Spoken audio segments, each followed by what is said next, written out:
It's on site. Solo. Going solo today. Hope everyone's having a beautiful day.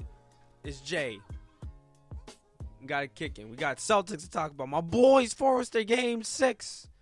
I'm excited about that. Got some PS5 talk and how these pre-orders are getting out of hand, as you may see on my on the Instagram, and just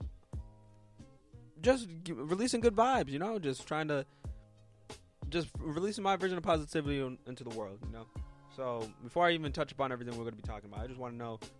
I want to talk about movie theaters, and the reason I'm saying that is because it became of me that I realized that movie theaters have now started opening back up, and me as an avid moviegoer, and this paints a big picture here with stuff such as movie theaters opening back up. I know during the summer beaches were starting to open back. Obviously it's limited and all those social distancing thing. I hope everyone with these openings coming back up and you're able to eat at restaurants and stuff inside again, it still don't feel the same, quite honestly, and I haven't really entertained that idea at all because that's just a big no-no for me at this point right now. Even though I love doing stuff like that. It's it gives me a new lease and a newfound appreciation. I know I talked about this on just finding that newfound appreciation for this the stuff that we took for granted before the world went to crap. So yeah, but yeah, as of right now, I am still not gonna go to a movie theater anytime soon. I'd rather just rent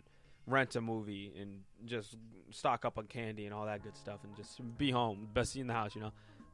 But speaking of movies, I know a lot of the big movies are coming out. I heard Tenet was really good. I'm still yet to see it. And then I don't know, but yeah, it's I hope everyone's just stay safe, you know. But getting into the topic at hand, Lakers make it to the NBA Finals. They dot the Nuggets, even though Nuggets only lost by 10. But going to show Jamal Murray is a problem, and Jokic was already a problem.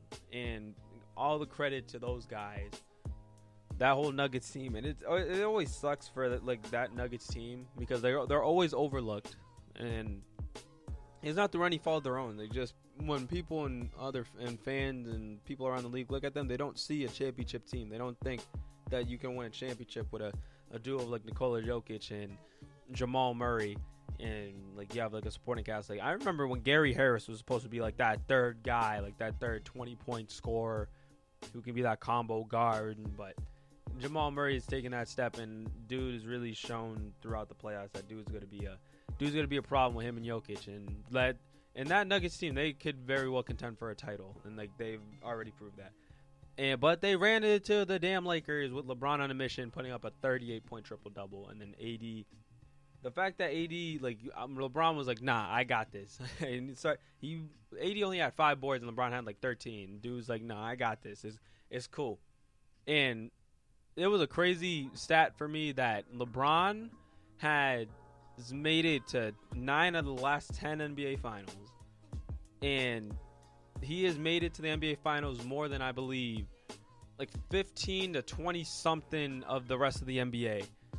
Has had in their whole organization. I know the Pelicans were one. I know the Pacers, Raptors, all, a bunch of those teams you would think of. Obviously the Lakers and Celtics are off that list, but that's just wild to me. That just goes to show that's crazy consistency.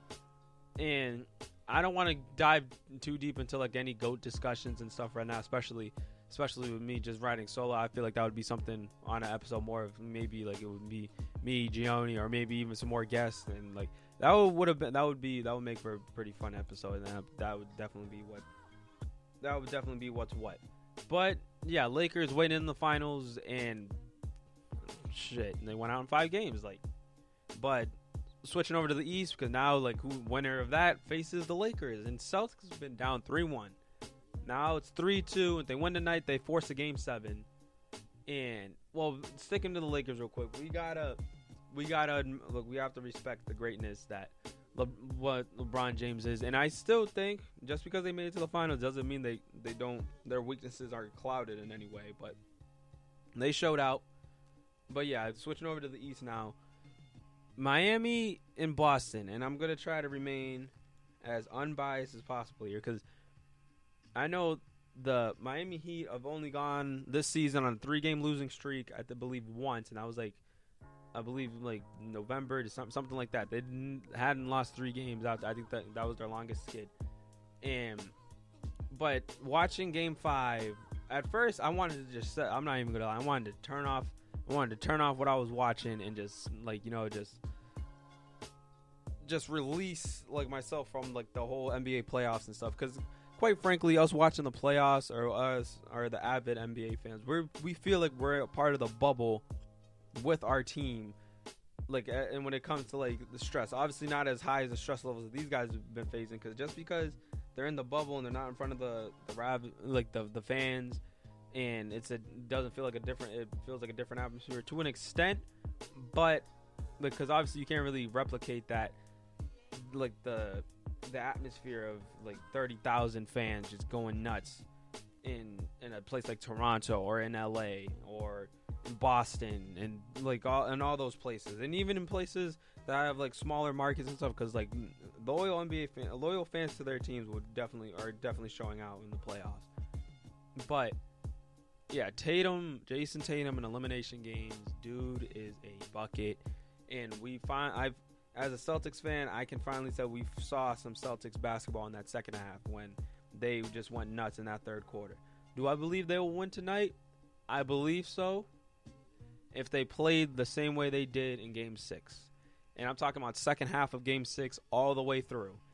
And also they caught breaks because Jay Crowder shot really bad. I know Duncan Robinson had like 18, and then you didn't hear from him again.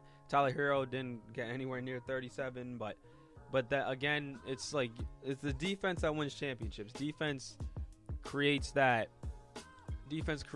momentum, and it gives you that spark, and it's like all right, you made a good defensive stop, and then you're on the other end, you convert, and then it's even flow. You take it, you get in what you put out, or you put in what you get out, right? But you guys know the same.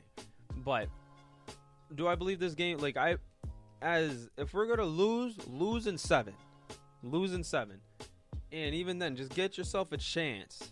Do I believe we'll win this series? I still believe. And after watching the game on Friday, I'm a little bit more confident. But we just gotta see, because all bets are off in Game 7. And then like I don't want to do way too early finals predictions, but I'd say Celtics make the finals. Celtics are winning. If the Heat make the finals, then Lakers are winning. And that's my opinion as a fan. But like this Celtics team, if they can just like, I understand like throughout like this series in particular, like we could have easily been up the other way around. It could have easily been 3-2, or even could have been 3-1. But hey, stuff doesn't go your way, and that's how that cookie crumbles. So just gotta keep fighting, because I firmly believe that this Celtics team can beat this Miami Heat team. They're better equipped, but that Miami Heat team they have grit, and they have like the fact that they are doing so well with developing shooters and stuff. Like Duncan Robinson is nasty from the outside. Tyler Hero's Tyler Hero. Like I respect the hell out of that guy. And like, dude, so I believe he's gonna be a really good player. And then Jimmy Butler, those are the system stars that we talk about. Like Jimmy Butler, like you get the right system, then a guy like him can win, like can be the best player on a championship team when it comes to something like that. And like we can talk about the off-season stuff at a later date, and like we definitely have free agent episodes and stuff like that, all that planned going throughout into the off-season. But I just saw a meme on Bleacher Report, and Jalen Ramsey was talking that talk about Josh Allen before he got drafted, and the dude drops 5 touchdowns on the Ramsey's head. That's funny. But yeah, sticking with the East. Yeah, I got Celtics. I had Celtics in 6, but I got no choice but to go 7 now. So, but hey, yeah, and then like the offseason's growing ever so closer, but and hopefully this next season isn't, or even just this next chapter of everybody's lives is a little bit better. We can put all this COVID stuff behind us and be able to try to get back to some sort of normalcy. But But yeah, it's like I've been keeping tabs on MLB. It's like, hey, it's kind of rough right now as a Red Sox fan, but hey, guys, they're still putting up historic numbers and stuff. I know Alex Gordon, he's walking out the door. A lot of guys this season are calling it a career, and yeah, so like that, I'm putting all that NBA stuff to the side now. I haven't talked about baseball and some of this other stuff in a while. It's really been more NBA as of right now. But I mean, hey, it's like the NBA Finals is what people like. NBA Finals are coming up, and like the NBA has kind of been like the talk of the town, and everything that else is going on in the world is kind of like a form of escape. And even then, it's like they really handled it to the best of their abilities with the movements and the protests and stuff. They've shown their support, and all the campaigns and stuff that they've been doing. It's really a good sight between all the major sports, and they're letting fans back into the stands a little bit. So that's good to see. It's just I don't know, man, but yeah. So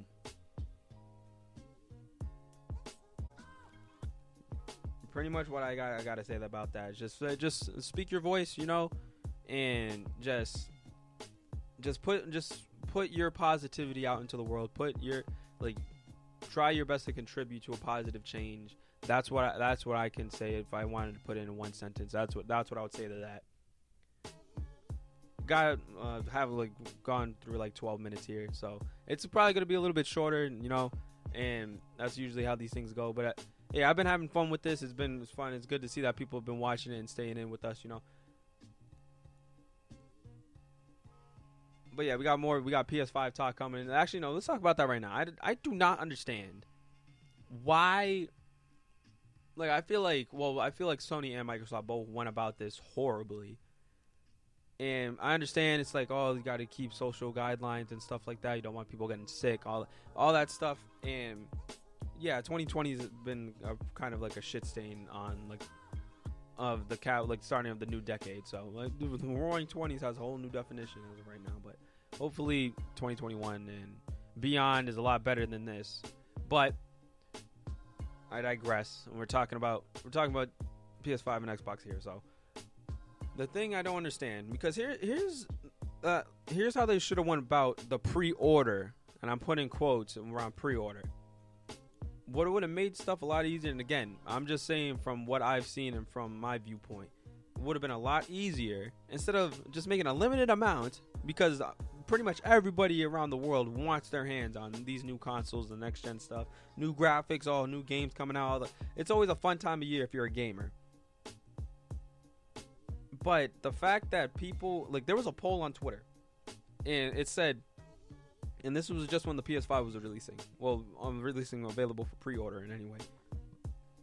They were asking how many people were legit able to successfully pre-order their PS5. And I don't recall the amount of people who voted, but it was a lot, and it said only 23% out of everyone who voted was successfully able to pre-order a PS5, and that's not good. Because think about it, here's the way they did it. They made a limited supply, and now they're releasing batches of it. And keep in mind of this: if you were able to successfully pre-order one, they're probably, odds are the console you're gonna get, if you're gonna be able to get it on launch day, is gonna have problems. It's always those Mark 1 versions of the consoles that have probably the most problems or the most issues. And who knows how technology's been? I mean, technology's been advancing by the dog years ever since 2010. So, and even beyond. I just use that year as an example, but pretty much it's they're releasing it in batches. The release is on the 12th or the 13th, I believe, and yeah, so they're releasing it in batches by all the retailers and stuff. And my buddy of mine, shout out Vic, he said that what really kills this idea and what they've tried to do with this is bots. So bots and people who have who use software to pretty much be able, as soon as an alert or pretty much when the new batches drop and you're able to try to pre-order your PS5 or your Xbox again, the bot would already be on multiple sites, and they would already have multiple consoles purchased, and it's the internet buying stuff for you.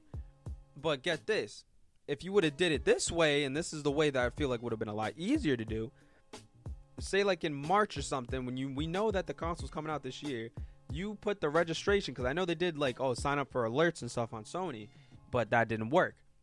So you put a list and you have everyone, you say anybody who wants one, put your name on the list, and then say you have to make a couple million units, you at least have a timetable to do so, and everybody will be able to get theirs. Not, here's a few batches here and there to all these selected retailers, and now people have to wait. Even if they did pre-order it successfully right now, they got to wait at least 1 to 2 weeks to get the console anyway. So why not just do it?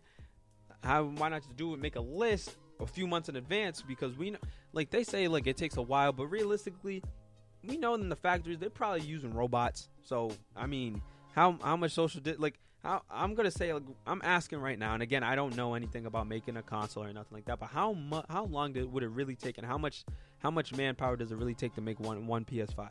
Again, I'm not trying to take any of that stuff for granted, because hey, they're trying to do it for our enjoyment as gamers and stuff like that, you know. But again, I believe that the idea that I laid out would be a whole lot easier than the way they handle it right now. Because, yeah, they do apologies and stuff, but people don't want apologies. They want their consoles. They want their next-gen consoles for Christmas and all this stuff. And I'm probably, quite honestly, I'm more just accepting the fact and just conceding to the fact I might get the PS5 in, like, November or something like that. So, but, hey, if I get it, I get it. You know, I'm not going to be hassling for it. And anybody who was able to get it on launch, be careful, because people... It's kind of like when, like back in the day, when people would get new shoes, people get shot in the middle of the street just because of a pair of Jordans that have dropped. So just be careful. And quite honestly, something like that isn't worth it, you know. So that's what I got to say about that. So, I mean, what are your thoughts about the PS5 and all these pre-orders? Comment down below, or just and in fact, share this podcast with your friends, all that good stuff, you know. Share it, like it, tweet at me, whatever, you know. Yeah, just kind of wrapping things up. It's like MLB, again, it's been hard. It's been hard as a Red Sox fan, and again, just wrapping it up here. It's been hard as a Red Sox fan, and it's but hey, it's like MLB is always. Is it getting any better? Like when it comes to like getting eyes on the product, I honestly don't know at this point. I don't know if there's really it's salvageable, at least the way the league is built right now. NBA, I got Celtics in 7. The boys I got my boys winning tonight. And I got them winning tonight, and I have them going all the way facing the Lakers. It would be Tatum, LeBron dueling. That would be awesome. But again, shouts to that Miami Heat team too. And the NBA offseason is going to get really interesting, especially after like stuff that's transpired and how the Clippers and stuff are going to try to function, and where does like teams like the Nuggets and stuff, the guys who have like kind of overachieved or underachieved, or guys who surprised or shocked the world, and even like teams like the Trailblazers, you know. And yeah, the PS5 and Xbox could have been handled a lot differently and maybe a lot better. I know I'm excited for the new Spider-Man game. And anything you guys are excited about, anything you guys liked what we talked about, comment down below. Let us know what you guys liked. Hope you all enjoyed this week's episode. Catch y'all next week. It's been On Site.